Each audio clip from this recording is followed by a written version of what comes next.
Pahayag po ni Justice Secretary Jesus Crispin Boying Remulla tungkol po dito sa napakalawak daw na sindikato na nasa likod po nitong isabong na to. At sinasabi nga niya, maaring involved ang korte, ang kapulisan at mga LGU officials po natin. So binunyag nga niya na isang kilalang personalidad daw ang sinasabing pinuno ng sindikato na ito. Pakinggan po natin si Justice Secretary Boying Remulla. Very powerful to, dahil ano tsaka meron pang grupo yan, may grupo pa yan. Mayroon pa tayong grupo ng police officers na involved. Marami tayong involved dito, hindi ito basta-basta. Kasi mayroong sabongero group na tinitingnan namin ang involvement.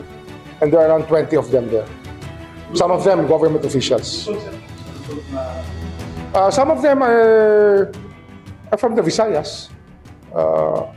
Pero karamihan yan, Tiga Luzon. So yan, nababahala siya dun sa laki, sa lawak ng impluwensya ng sindikato. No? May mga ulat na hindi daw makapagpatakbo ng isabong yung mga local government officials na sa ilang bahagi po ng Luzon kung hindi muna kumuha ng pahintulot sa ilang makapangyarihang individual. Naku, sana naman daw, hindi sangkot nga itong mga local officials at mga korte. Ayon po sa kanya, nakakuha siya ng impormasyon, nagyabang pa daw kasi yung pinuno ng sindikato na ito na kaya niya daw lusutan. Ano mang kasong isang palaban sa kanya, kahit hanggang sa Korte Suprema. Kaya't plano po ni Remulla, makikipag-usap daw siya kay Supreme Court Chief Justice Alexander Gesmundo para matiyak na walang magiging problema sa pag-usap ng kaso. Sasabihin niya kung ano ba yung mga balakid humahadlang sa pag-usad ng kanilang investigasyon. Secretary? Yung sinasabi ng mastermind, narinig ko yung kanyang in his own words, kaya natin yan, kahit kahit Supreme Court daw, kaya niya. Sinasabi niya, kaya kakausapin natin ng Chief Justice tungkol dito.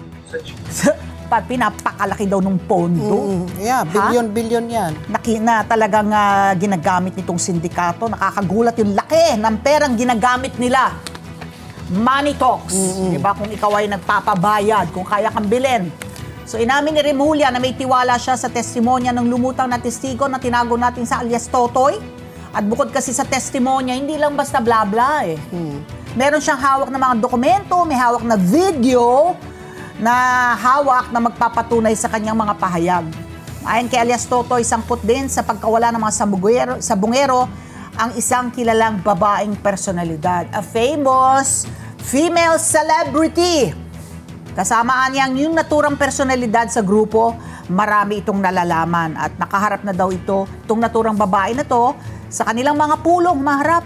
Nauna nang sinabi ni alias Totoy na mahigit 30 pulis at sibilyan ang sangkot sa pagkawala po ng mga sabongero.